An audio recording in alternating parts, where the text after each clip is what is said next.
What up, you guys? Welcome back to Feral Publications YouTube channel. It's me, Rich. Daily uploads until I open up my own shop. And today I want to talk about narrative distribution. It's something that I've talked about before, that's one of the main focuses that Feral Publication has in its site, right? Is this idea of creating a more just narrative system. And a lot of times I don't think I've communicated that point very well, but what's happening in Los Angeles has brought up this idea of like narrative warfare.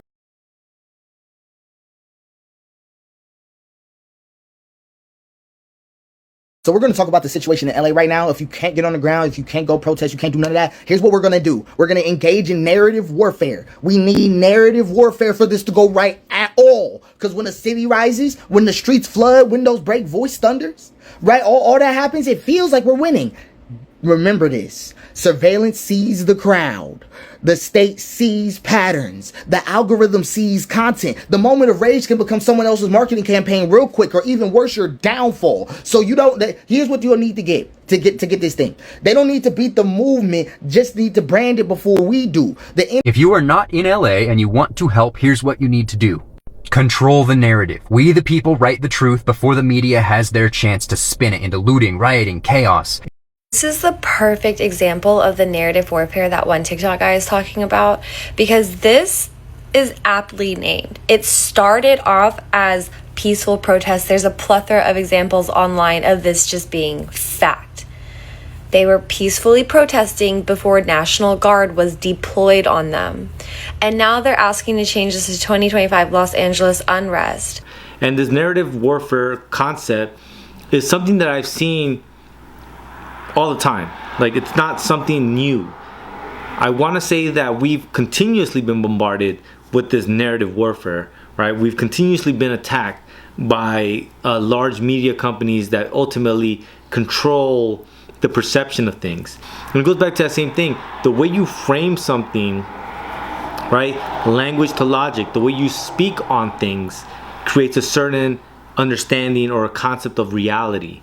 And that's the problem with like allowing just major corporations and allowing the government and allowing these institutions of power to be the only ones that have a distribution system for their narrative, right?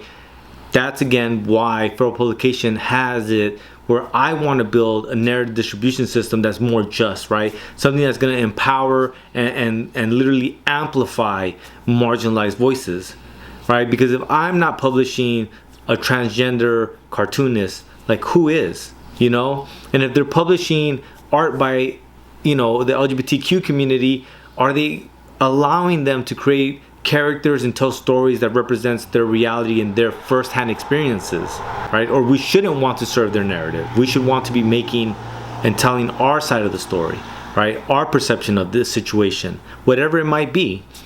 And the reason why I feel like mentioning it is because I don't think I've done it justice before. I don't think people understand that in order to control the narrative, they need to be able to control everybody who's talking and everyone that's controlling certain things, right? But as we begin to build these systems outside of these institutions of power, such as the YouTube channel, such as, you know, people that are purchasing zines and zine shops and bookstores, right? And you're putting this power back into the people, right? Into the local community. I've always been enamored with the idea ever since I remember Black Star had a bookstore, right? So Mos Def and Kweli, they had a bookstore and they tried to maintain, you know, a certain standard of what they would bring into their shop.